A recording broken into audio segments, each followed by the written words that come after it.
Hi everyone, how are you? Hope you're doing well. My name is Carl. Welcome to this webinar on behalf of the TEFL org. We are an English as a foreign language teacher training company. We help people to become TEFL teachers, and this is a live webinar where I talk usually every week, but not always every week, about different aspects of teaching English as a foreign language. So if that's the kind of thing you're interested in, then this is hopefully the webinar for you. As I said, my name's Carl. I work as a teacher trainer. I work as an English examiner.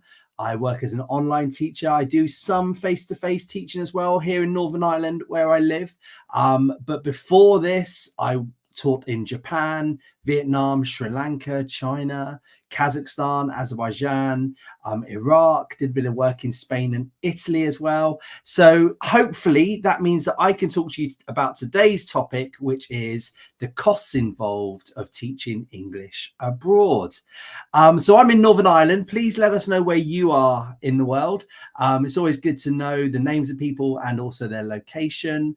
You never know, you might make a little TEFL friend in the chat. Everything comes through on my screen. If you're on Facebook, YouTube, LinkedIn, I get your comments and they will come up. So please do let us know where you are. And also, if you've got any questions, this is a live webinar, please do put them in the chat in the comments section. Doesn't have to be about today's topic. It can be about anything to do with English as a foreign language. There's no crazy questions. Everybody has been at different stages of the EFL journey. You might just be looking at it and have 100 questions. Please do put them in the chat and I will get round to answer them. Right, so let me get this little PowerPoint up here. Right, how much does it cost to relocate overseas? Okay, so this isn't very helpful, this first slide, I'm sure, and this first sentence up here, but basically, how long is a piece of string? What does that mean? That's like an English saying that it could cost anything, because a piece of string can be this long, a piece of string can be this long, a piece of string can be 4 meters long. So the costs involved do vary on a lot of different things. Okay, so I can't give you like a exact amount of money that it will cost to go to a certain country. Things to bear in mind is that each country is different. Going to work in China is a different cost from going to work in Japan or Korea. Going to work in South America is different from going to work in Spain, different from going to work in the Middle East. Each country has quite different costs. Just like each country has a different minimum wage. Some countries don't have minimum wage. Each country has different sort of costs for living in there. That means that when you go into to live abroad, it costs differently. Each city and town is different. If you go to Japan, Tokyo is probably the most expensive. Osaka's maybe a bit about that. If you go and work in some of the other smaller cities, it's probably a bit cheaper. If you go to Vietnam, working in Ho Chi Minh City or Hanoi can be more expensive than going to work in Da Nang or Hue, somewhere like that. Okay, so each town and city. Now, I'm sure whatever country you're in at the moment, wherever you're watching from, and I can see that Raminda's hi there is in London, Danielle's in Venezuela, David's in Lincolnshire. All the people are saying hello to them. So let's take Raminda in London and David in Lincolnshire. It's going to be a lot cheaper to live in Lincolnshire than it is in London if you're in England. And I'm sure whichever country you're in, the capital city, usually, not always, but the capital city is generally more expensive to live in than a smaller rural place or even a big city, but it might be a little bit more unknown to the world. Tourist cities also tend to be a bit more expensive. The perks of the jobs are different. Now, what do I mean by the perks? So obviously every job you'll get a wage, hopefully. Some TEFL jobs give extras on top of that. So, if you are going to get your things, and I'll talk about this in slides, but things like accommodation costs, in terms of flights, things like that, transportation, these are different from one job to another. This tends to go with the country. So tends to be that most Chinese jobs give the similar amount of perks, which is different from European jobs, for example. Final thing to think about is you and your standard of living will change the costs. If you're in a place where you have to find your own flat, Is it important to you how big the flat is? Is it important the location of the flat? Is it important what furniture you have in the flat? Things like, is it important to you that you get a taxi from the airport when you first arrive, or are you happy to take local transport? That kind of thing will change and to change the costs. So you've got to sort of look at yourself inside. What are you happy with in terms of your standard of living? Are you an expensive person or a cheaper person? Right. So let's just start getting into a bit more details now. Right. Before you go, so some possible costs. Look, I'm loving these questions, David. That's a great question. I'm going to get to that soon. Please, any questions you have live, do get them into the chat. When I get to the end of this PowerPoint, I will get some. Right. Before you go, some possible costs. Now, possible. Not every country has these, but some does. Visas. So if you, I'm guessing, I'm going by the fact that everybody's got a passport. Some people might not have a passport yet. You might need to pay for a passport.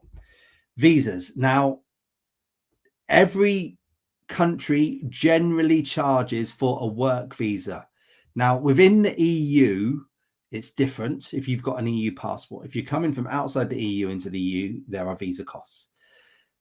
Now, these vary a lot. They vary from what country you're going to. They also vary what country your passport is from. So an American person stood next to a British person might pay a different rate for a Japanese work visa or for a Brazilian visa, whatever it might be. So just bear in mind, you know, Google, these will help you with that. Generally, every job you work for, you have to pay for a criminal record check. These are very common nowadays. So you would go to, in the UK, it's done online, but wherever you're from, you might have to go to a local police station. You might need to go to a local sort of council or government office, and they would have to print off something to say that you don't have a criminal record. That usually has a fee with it. You might need to pay for vaccinations. You might need to pay for medical checks. I remember the first time I went to China, I had to go for a chest x-ray. Because they wanted to make sure that I didn't have tuberculosis. I also had to go for a HIV test. These kind of things cost money, and you might have to pay for those in order to get the visa. Okay. Again, they vary a lot, especially vaccinations. The cost to go to and from an embassy. So a lot of visas can be done online nowadays, but not all of them. Some visas to go to a certain country, you might need to travel to an embassy and hand in your passport yourself, or you might have to pay for the cost to transport it through the post. These can rack up, especially if you don't live in a city with an embassy. The notarization of documents. So yes, you've got your lovely, beautiful TEFL certificate or your lovely, beautiful degree certificate. The Vietnamese government says, that's a very nice one, but how do we know that that's real? You might have to take that to a notarization service. They check it, and then they would put a stamp on it, or they would put some sort of writing on the back, or they'll give you some sort of extra piece of paper to show that yours is a genuine certificate. I remember when I first started teaching in the sort of early 2000s, there was a place in Thailand where you could just go and buy a degree certificate. You didn't have to go for a degree. There was just a street with a bloke with a printer, and he had a really good printer, really nice paper. He would print you off a degree certificate. Visas and countries don't do that anymore. They often, no, let me start that again. Countries and visas around the world are aware of this kind of thing. That's why you need to get them notarized. Now, these can all rack up, these costs. Some jobs will cover these, not all, but some will cover them, and tends to be the countries that I'm going to talk about in a minute that give you free accommodation. They tend to cover these costs. What you usually have to do is you pay for them all yourself. You then get receipts. You take those receipts with you, and they give you that money back in your first month's paycheck. They might have different ways to do it. The company might spread those costs over the 12 months of the contract you're signing up for. Each company will handle it probably slightly different. Some might just, you take in the receipts and you get the money in local currency there and then. Really does depend. And it's something worth asking, probably not quite at the interview, but it's worth asking after you've been offered the job. And then you start to go through all of these things, and then you sort of say, well, how will I get these money back? Usually companies advertise that they will cover these. Not always, but usually they advertise they will cover these in the job advert. Right. Travel costs. Thank you. Great question, Nazia. David, going to get to those questions. Please do put them in. Right. So these are travel costs, again, that you might have to pay. Some companies will pay for these for you. Some companies won't pay for these. Right. So flights. Obviously, you've got to get to the country you're going to. And flights vary a lot. You know, things like time of year, the day of the week you're flying on, the distance, how much competition there is from your country to there between airlines, that things. So these can, again, vary a lot. You might need to pay for extra baggage. Yes, you probably got like a 20 kilogram or 25 kilogram baggage allowance. Is that enough for you? Probably should be enough, but might not be enough. Also, things like you might be taking your dog or your cat with you. It's very difficult to do, but it is possible. I know TEFL teachers that do it. Those kind of things you might have to pay up yourself. Okay. Getting to the airport can be quite expensive.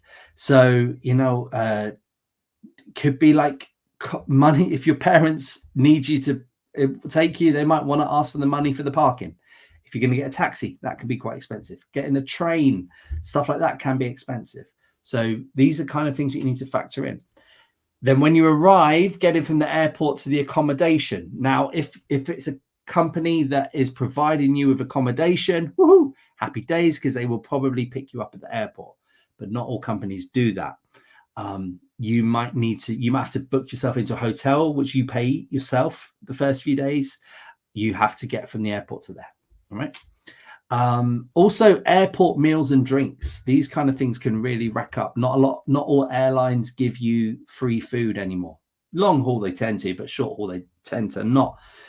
These kind of things rack up and are things that you need to be a bit aware of. Okay. Right. So let's talk about these regions here: Asia, the Middle East, and some Latin / South American countries. All right. Now, these countries, now not all, South America especially, really varies from country to country. What I would say is I've done webinars where I talk about these regions. So if you do fancy going to the Middle East, find my webinar where I talk exclusively for 20, 30 minutes about the Middle East. Now, these countries, accommodation will probably be provided. So Vietnam, let's talk about the countries I've lived in: China, Vietnam. I'm talking about Asian ones: China, Vietnam, Sri Lanka, Kazakhstan. I guess you probably would count as Asia. Those 4 countries paid for my accommodation. They paid for my flights. They paid for everything. Fantastic. Middle East, when I went and lived in Azerbaijan and Iraq, they provided free, included accommodation. I didn't have to pay anything extra. Now, I've not worked in Latin or South America. I'm just going by jobs that I've seen advertised and from TEFL org graduates who speak to us. And some countries there do provide accommodation when you arrive. You got to check it. Now, this will definitely be in the job adverts. So if it's something that you need to think about, then go for it. Just something to be aware of, that sometimes companies give you money instead of actually physically finding the flat and giving you keys. That might work out better for you financially, because say if they'll give you $1,000 a month to live on for accommodation, and you find a flat or a house that's only $500 a month, generally you can keep the extra $500. But not all companies. Some companies just go like, these are the keys, this is where you're going to live. So just be aware of different ways of doing it. And these are things that you might need to pay for, might be included in your accommodation, but might not be. SIM cards for phones. Get your phone unlocked in the country you're in now and pay for a SIM card. Now, can be quite difficult to get a monthly contract. If you're used to that, you might need to go pay as you go, something to be aware of. But Wi-Fi setup costs. Lots of countries, you have to sort of buy your own router. They sometimes charge money for getting the connection connected to your flat or your house you're going to live in. Again, this varies, something to be aware of. If you're not going to get paid for the first sort of month, 6 weeks, 8 weeks, because that's how long sometimes it takes for your first paycheck to come through, you need your transport to and from the school. That might be included. In Japan, most companies in Japan, for example, give you a train pass so you can get to and from your house to work. That's sort of included for all Japanese people that live there. It's like a job requirement. Lots of countries don't. In Sri Lanka, I could have got the bus, or I got tuk-tuks all the time out of my pocket. Yes, they'll give you a flat. It tends to, not always have furniture, but tends to have furniture. And they might provide you some bedding and some towels, but again, they might not. So you might need to, on the first night, you might arrive on your first night, all you've got is a bare mattress and you need to go out and buy some bedding. Now, you might want to take that with you in your suitcase if that's the case. Again, it's something to be aware of and something to check. Any TV costs, if you're really into your television and you want to, I've always paid for football, sports, that kind of thing where I've gone around.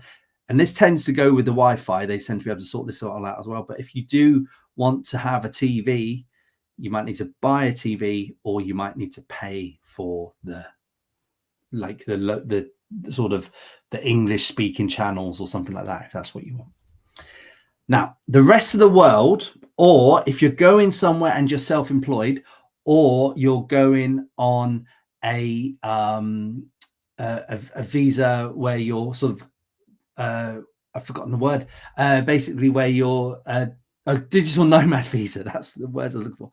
If you're going for something like that, now you will probably have to pay for everything that was on the previous screen.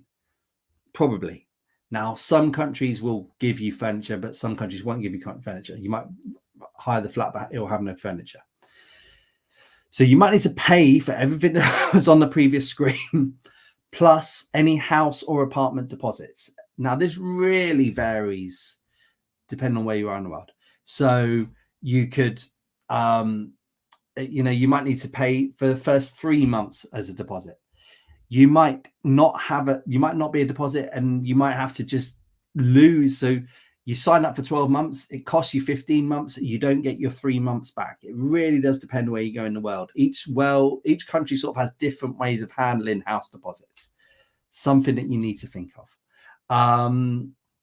The first month of rent, because you're probably not going to get paid within that first 3 or 4 weeks. So you've paid your deposit, then your first month of rent comes out. You might need to pay for that. You might need to pay for furniture. The transport costs of looking at flats. So you've gone straight into a new job.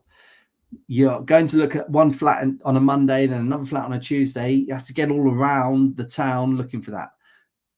Things to be aware of, things that you might cost you. Also, hotel costs when you first arrive. So you're probably not going to arrive in a country and go and find a flat that you're going to live in for the next 12 months that day. So you might need to book like a week in a hotel, a cheapish hotel, or a expensive hotel, depending again on you, while you're working and also looking for flats in that first week. Now, I'm not saying every country in the rest of the world you have to pay for all of these. Some might help you out with that, but it's just things to keep in mind. Now, don't forget other things that are probably not the most important, but things that are worth thinking about. You might not get paid for about 6 to 8 weeks. When you arrive, you might need to go to a local government office to get your visa finished, or to get like some sort of tax card, something like that. You've got to open a bank account. There's a lot of countries have a lot of paperwork, and you might have worked the first 4 weeks and you've not got paid, and you might not then get that money till you're 6 or 8 weeks in. Again, worth asking after the interview, that sort of thing. You will want to see and meet people probably. Now, if you're arriving as a single person on your own in a country with no friends, it can be a little bit, daunting. It can feel a little bit lonely at first. So, if a colleague says to you, oh, do you want to go out for dinner? That's a cost that if you say no in the first 6 weeks because you haven't got any money, that could be quite tricky. You feel quite lonely. You probably want to go out. If there's any sort of clubs you want to join, if you want to go join a football team or something like that, that will probably have a bit of money associated with it. So you will want some sort of fun money on top of it. You'll also probably want exploration cash. Do a little bit of sightseeing in the city you're in. You want to maybe go to the local beach. You want to go sit on the beach. Might have to pay for that sort of thing in the local. If you wanted a deck chair, have a meal, that kind of thing. You're in China. You're in Beijing and you want to go to the Great Wall of China. That costs a bit of money to go out and see. So things like that you might want to do and have a bit of money for. Also, probably emergency money. If something unfortunate happens, you might need some sort of emergency money for that. Now, the other thing that I haven't put here is health insurance. Each country is different for health insurance. Generally, most companies, especially the ones that I spoke about on the Asia, Middle East, that slide, they will get you health insurance. But a lot of countries don't. If you're self-employed, a lot of you probably haven't got health insurance. So these are things that are worth checking out and looking into. But how do you keep the costs down? And again, please, any questions you have, I'm getting to the 2 more slides, I think it is. How to keep the costs down. So if you're not going to get everything paid for by a company, go to a country where they pay the airfare and accommodation is generally the best way to keep it down. So yeah, you might really want to go to Brazil, but a lot of Brazilian companies won't pay for that. What a shame. Maybe you're a bit strapped for cash. You've just finished university or something like that. Go to a country where they pay the airfare and accommodation. And I think these are probably the most common ones to do that. Russia is obviously a little bit dodgy, as we talk about in the 8th of August 2024. But I have seen jobs advertised in Russia if you are of the brave sort. Now, these are the most common ones. You could sort of add countries such as Kazakhstan to this. Saw a job in Azerbaijan recently. Some East European countries do pay for accommodation and airfare especially, but lots of European countries don't. So these are things to think about. There's also sort of Egypt tends to, also maybe a country like Morocco might do that. But these are probably the most common ones. The other ones, maybe Mexico in Latin America might do it. So these are probably not the cheapest countries to live in, but these are the countries that give you the airfare and accommodation. Go to countries with a cheap cost of living. If you don't want to go to any of those and you're a bit strapped for cash, on the next slide, there's a link to a cost of living checker. See which ones are cheap ones to go to. Go to countries that have cheap airfares. Now, that's not always the country that's closest to you. That might be, it's generally the country which has the most competition between airlines from your country to there. There's a website called Skyscanner. That's quite good for looking at cheap airfares. Have a look at that. Right, so some useful websites. So the first thing to do is go to our website, TEFL.org/blog.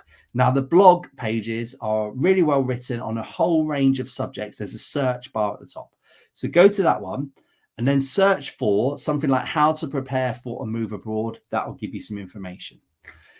What do you need to teach English abroad? That will help you. That will show you things like the costs of certificates, that kind of thing. The other thing to do is, so you've got your heart set on going to Vietnam, type in Vietnam country guide, see if something like that comes up, gives you a bit more information. And we have stuff on there about the costs. That is worth looking at. Now, one thing I'll say is the costs vary a lot depending on exchange rate from your country to another country. So just something to be aware of and think about. then this is a good website to find out about the cost of living. You can go on there. I think how it works is people who are there in that country. So you do a search for Kazakhstan, people in Kazakhstan tell how much it costs for that kind of thing. And it can tell you things like accommodation, but it can also tell you how much a cup of coffee is, how much a meal out is, that kind of thing. All of these are really good things that are worth thinking of. Thank you. Thank you for staying with me through that PowerPoint as well. Right, so please, any questions you have, get them in. Also say hello, let us know where you're on in the world. Hi, Raminda. Hi, Daniel, David, Plague von Karma. Again, you're there every week. Love you. Mahmuda, hiya in Manchester. Raminda already agrees with me. My work is done, Raminda. Also, I should say, if you do disagree, please do put that in the chat. Right, David, hi. What do I think is the best thing to do with the home you own in your own country if you're located abroad long term? Now, I'm a homeowner now, but I bought this house after my abroad trips. So I can't tell you personal experience about this, but I do know TEFL teachers that have done that. And quite simply, what you tend to sign up for a year for like the long-term contracts. And quite simply, people rent out their house for a year. Now, obviously, that's different. How you go about doing that is very different where you are in the world. In the UK, you have to make sure your house is a certain standard, that kind of thing. But then you just give the money. You just give a percentage of commission to a local estate agent and they rent it out. It will be different where you are. Okay. Now, there are obviously pros and cons about this. I know people that have lived abroad and they've got money coming in. Their mortgage is being covered at home. They're doing okay money-wise. But I've also known people that when they're abroad, they have had problems in their house back home and it's cost them a lot of money because they're not there to sort of keep an eye on it, that kind of thing. If you've got a great parent who can help you out there, I think that would be really good, David. Nice position to be in. Not a lot of EFL teachers are in that position. Hi, Brandon. Hi, Nazia. Can you earn better in UK as a TEFL teacher? It's an interesting one, this. So I've actually done webinars where I talk about working in the UK as an EFL teacher, and there's a lot of different ways of doing it. Now, depends where you are in the country. So I live here in Northern Ireland where costs are quite cheap to live. It's one of the reasons why I love living here. And the wages, especially for things like ESOL wages, are on par with jobs I see in England in expensive places, such as London. So I live pretty well with my Northern Ireland income as a TEFL teacher. There's also things like examining work you can get into that pays quite well. Not just in the UK, but, it does pay pretty well for a UK wage. Right, so that's the first thing I would say to you. There's also full long term, once you've been in TEFL for a while, you might get into English for academic purposes. That gets you into a university system that can pay, on par with sort of what teachers earn. Then you're in a career path and, you can go up like that. So you can earn okay. Now, better. I've not used the word better. I've just started talking about okay. Right. If money is your motivating factor, and that is perfectly okay, you're never going to be a millionaire with TEFL, but you'll generally be all right. Okay. Now, if you enter it for money, chase the oil money. It's always been that case. So go to countries where there's lots of oil, and the number one is really Saudi Arabia. People I know have gone to work in Saudi Arabia for 2 or 3 years and have come back with a house deposit for a house in America or a house in the UK or a house in Australia. They've done pretty well. Now, it does depend how much you'll spend when you're out there, that kind of thing. But there are generally the better paid jobs are in oil countries, and you will earn more. You will take home each month a lot more than you would do in the UK. But I'm not saying you shouldn't work in the UK. I'm just saying that's if you want to be a rich TEFL teacher, go to countries where there's oil. And there's oil in America and there's oil in Scotland. But I'm talking about like the big countries that are really just known for oil as their #1 export. Good luck, Natty. Where are you thinking of going? Please do put that in the chat. David, hi. Did I keep an address in UK while you were abroad for paperwork purposes? Did you rent a postal address for mail forwarding? No, I didn't, because I was on good terms with my parents when I first started, and I kept my bank account and in the UK, and everything went to that. My driving license was still registered in that kind of address, all that kind of thing. So it does help. So I didn't rent a postal address for mail forwarding myself. It depends on you. If you're not comfortable with a parent doing that, could a friend do it for you? I don't know. You've got to be a bit careful with, you've got to be aware of like fraud rules and that kind of thing. But I did not do any of those. One thing that they did get me is my student loan. I had student loan payments, and even though I was working abroad, I still had to pay my student loan in the UK. They still caught up with me. That was a bit tricky. And those letters went to my parents' house. So I think, generally you do have to sort of have some sort of address. It doesn't have to be a personalized one to you. I think you could do a friend or a family member. Hope that's answered your question there. I'm not sure. I think that might have been all the questions. I can't see any more questions coming up. There's some fantastic links. Hi, Tim, in Steventown, New York. Alan, who runs the chat, he has put in some great links there that you might be able to look at. And yeah, I think that is all the questions. So look, I hope that has been of use to you. Please do put in the chat if you found that interesting, or if you disagreed, or if you're watching this at a later date, please do put that in the chat or send us a message.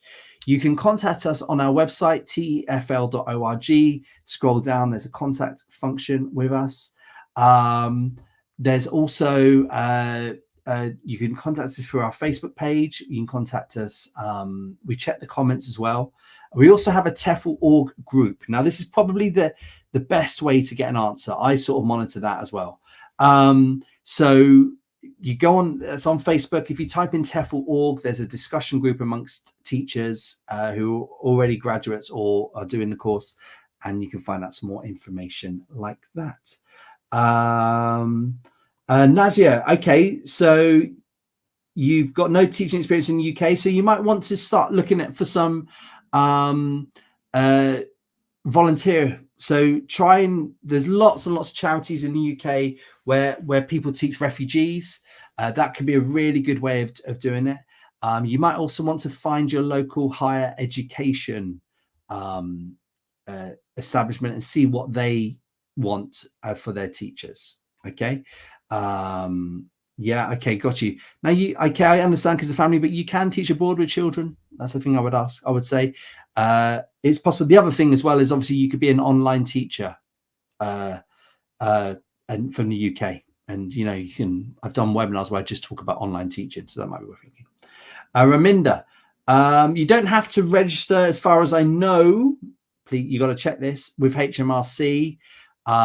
If you have a student loan, they will still be contacting you asking how you're living. So that's something that you will need to deal with. I'm not a tax expert. Rules have probably changed, but I've never told HMRC that I'm living abroad. I've just sort of gone, and it's all been fine. Yeah, you don't need to tell HMRC. No. Thank you, everyone, for those great questions. Lovely chatting to you this Thursday evening UK time. I hope you found that useful.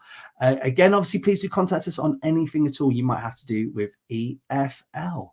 Thank you, everybody. Have a good morning, afternoon, or evening wherever you are in the world.